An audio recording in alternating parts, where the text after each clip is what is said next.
Yeah, I'm really grateful to Kentucky Wesleyan. I love opportunities to play championship teams, and this is a veteran championship team that's going to have another great year. What Drew's done at Wesleyan is incredible. It's such a storied program, and they have essentially their the majority of their roster back, missing one legitimate big piece, but they play the right way, and they're going to have a ton of success. So I'm super grateful to them. And it was a good night for us. I'm really proud of our guys. The way their focus was tremendous. Their decision making for the most part was really good. They were very much on their toes in attack mode, and that's where we like to be. Mark, first game, 12 new players, but it looked pretty cohesive no matter what lineup combination you had. Did that surprise you? I was pleased as much as I was surprised. I was just pleased. I thought our focus on playing off 2 feet. Wesleyan is, they're a good defensive team. What they do is they really crowd, they really gap heavy, they punish you at raking gaps. And I thought our guys from the very beginning did a tremendous job about making plays for our teammates, playing off 2 feet, winning the gap, being really judicious, and really sharing the ball the way that we hope to and anticipate that we will. The best part of it was it's the first time these guys have ever been in a game together, first time in this building, in a game, in official uniforms in front of our fans, and there's all the distractions that come with it. So much new today as we went through our first game day. There were a couple funny moments in shoot around where I was just moving on the next thing, and then I realized that nobody on the team knows what the next thing is because we don't have anybody that's done it besides Jackson. And so these guys did a great job taking in all the new and then really executing. And that's our standard. That's what we expect of our guys. And so I was proud of that, pleased with it, more than surprised. Mark, you said last week at SEC Media Days that you wanted to see your team get exposed going up against someone new. I don't know how much you can nitpick over a 71-point win, but did you see any cracks that you were looking for, anything of it? Yeah, I mean, there's ways we can improve. We're going to continue to improve on our communication. I felt like we were dialed in from most games. We had a couple of little spaces where we kind of lost ourselves. We were exposed on the glass a little bit with a team that really shoots a lot of balls, and they end up being long rebounds. And so we were exposed there a little bit where we can, individually and collectively, where we can see that on film, see us doing it, where we erred in our instinct to go get a hit. And then where we were really successful, I think we can learn and grow from that. I think we can also learn from things we did well.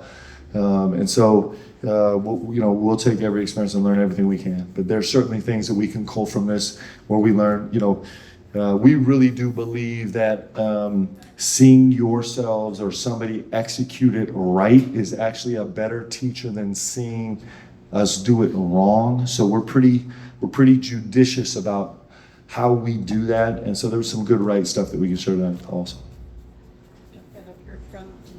Mark, Ortega came out very aggressive in the early going and was really efficient offensively throughout the game. What have you seen from him over the course from the summer to now, and how can he really open up your offense when he plays like that? Yeah, I was so proud of Ortega tonight. I actually wondered if this was going to be a little bit of a complicated game for him because it's such a heavy gap team. His decision making about when he attacked all the way to the rim and when he came to 2 feet was brilliant. It was actually incredible all night long. And first time here, first time playing this way, first time playing with these guys. For his decision making to be so good, I was really, really proud of him. And he's a big body, right? And he's got big, broad shoulders. He's really powerful at the rim. He carves out space, and he actually put a shoulder into your chest when he turns your hips and creates some space for him to go finish. And he's really explosive downhill. He's always been that, but what's been really brilliant to watch is his decision making about when he chooses to get there and when he chooses to be a 2-foot guy, a 2-hand guy, and he was great tonight. Mark, back here. How much did this night mean to you? You know, I think back to the pregame introductions, and normally the crowd roars the loudest for whoever's their favorite, right? And eventually, maybe later in the season, that'll be one of the players. Yeah. But yours was the loudest. How much did tonight mean to you? Well, I think this is special for all of us, right? This is really never going to be about me. You know, I'm the most blessed person in the world that I get to be back here as a part of BBN, and I think I'm really blessed that I get to coach this group of guys, and we still have so much growing to do. But the fact that we get to be in this building with these great fans and wearing this incredibly tradition-filled flagship jersey is just it's super humbling. So I think all those things are really meaningful to me. It's incredibly important. Kentucky shot 42 threes tonight. Do you think you can keep up that pace in future games? Well, I hope so. It's hard to get 42 up. It's really hard to do that. You know, it's you know, our goal is to be over 30. That can get really complicated to get to 30. And I thought we turned a couple down tonight that I wish we had taken. But I like the fact that what I like is that most of the shots were earned. It wasn't a lot of belligerent shooting. It was a lot of shots that were earned, and we earn them a bunch of different ways. We earn them by racing the space. We earn them by screening. We earn them by finishing cuts. We earn them by, you know, feeling pressure, hitting corner. We earn them by sprinting to the deep corner and making sure our spacing's right. And I thought our guys did a terrific job earning those shots, although there are several that we left on the table. There were 4 or 5 places where we had good penetration either by the pass or off the bounce, and we didn't fill the corner behind it. We'll continue to get better and better at that, and what happens is we get better and better at filling the corner. It stretches defenses where we end up getting a lot of burn cuts and a lot of 45-degree passes. You turn down the hammer and you actually choose the 45-degree, and it gets really complicated, that first pass rotation guy, and so we still have a lot of space to grow there. Yeah. Mark, kind of a two-part question here. First, I guess when you were dreaming about this game and thinking about it, was this exactly how you kind of had hoped it would go in terms of 8 players in double figures, 60% from the field, 50% from 3, but then also just maybe the anxiousness of like, hey, I mean, you want to win big because you don't want, you know, the fan base's first experience seeing your team being like, we squeaked by and barely won a game kind of thing. You know, I mean, we're deadly serious about winning. Winning matters. I don't spend a lot of time. I don't spend as much time on out. I know this sounds very contradictory. I don't actually know exactly how to explain it, but we're here to win. Like, this is Kentucky. The first time we don't win a game, you guys are all going to go burn my house down, okay? But we don't spend a lot of time thinking about what this sheet's going to look like after the game. We spend all our time thinking about what we're trying to do in the moment, right? And so you know, I think of course there's all the nerves, right? It's our first time in this building, and this is Kentucky, and there's massive expectations and all those things. But you know, I'm really consumed with seeing how fast we can get better, and the way we get better is by just being dialed in on exactly what we're doing. So I wasn't really anticipating seeing anything on the stat sheet. I was just curious to be how well can we coach our guys to be great decision makers in all the ways that we do it. How well can we get our guys? I was really concerned about our energy. This was the first time. You know, we try and keep it at like a 4 or 5. We're very focused, but in terms of emotional energy, we try and live at like a 3, 4, and 5. And then we're trying to get to a 9, a 9.5 during games where we can still function and make decisions. This is a long, drawn-out conversation that we don't have time for. But I was more thinking more about like our energy. I took a shot at the guys before the game in the locker room, and I was really trying to spend all my energy trying to gauge our energy, and you know, the guys were probably better than I was in terms of the energy they came out with, to be able to have great intensity energy but still be a decision maker and execute. And so we're spending a lot more time thinking about those things, and then this just happens because of what we're focusing on.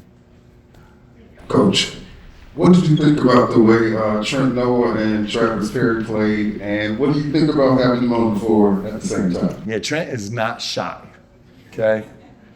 It's really great to have him on the floor, and our guys love him. Everybody on the bench was losing their mind with Trent. Kerr, I thought Kerr was gonna, you know, I mean, I don't know. I thought he was going to start ripping his clothes off. He was so excited. Listen, they're a really important part of our team. We're really blessed that we can have 3 freshmen that could play every minute of the game. I mean, I think Travis Perry has been really extraordinary. Like, it's hard to be a point guard for me. Like, it's really hard to be a point guard for me.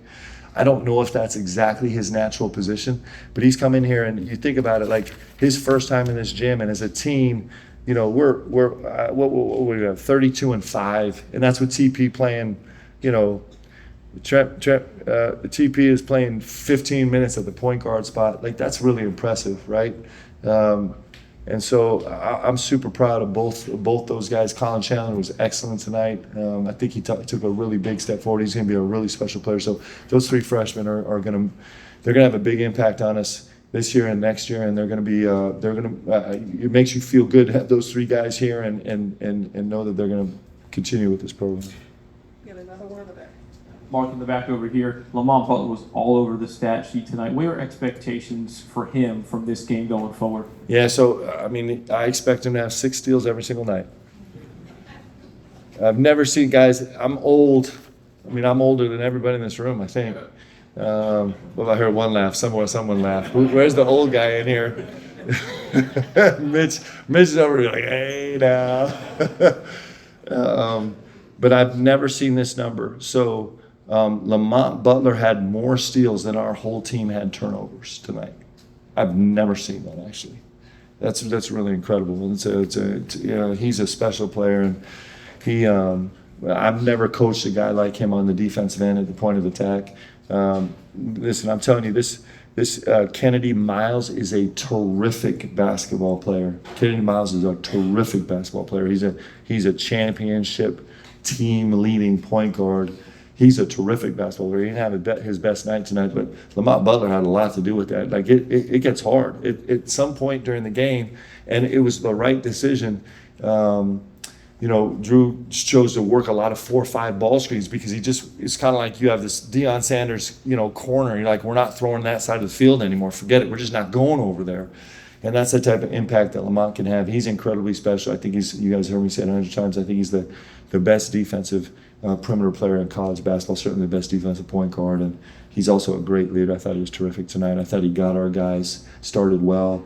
You know, one of the great things about Lamont is playing at San Diego State. We got to play against him every year. And the show, if you haven't heard of it, at San Diego State is pretty insane. And so this environment is super familiar to him. You know, he's played in the Final Four and national championship games, and he's pretty unfazed. And I'm telling you, it's a gift to have a player like that you can just lean on as a coach. He's really special. Thank you, Daryl. We have time for one more after Daryl. Mark, off topic just a bit. When Leanne's not in the backyard killing moles, she talked a lot about you and her. This is a partnership. What does that mean to you? That you're a partnership in all of this? It means Leanne tells me what to do and I do it, really. Yeah, I mean, come on, man. Like, I'm not shy about it. Leanne is the best part of me. I'm super blessed that, you know, she's my best friend. I'm madly in love with her. I still can't believe that she takes the time to talk to me from time to time. Like, it just doesn't make sense to me. I'm super blessed. Like, I'm really blessed. It's just incredible. And so, and she does tell me what to do. And I do it. It's awesome. Well, there's no more questions, and that's a good Okay. day. So- Thank you guys. Appreciate y'all. Have a great night.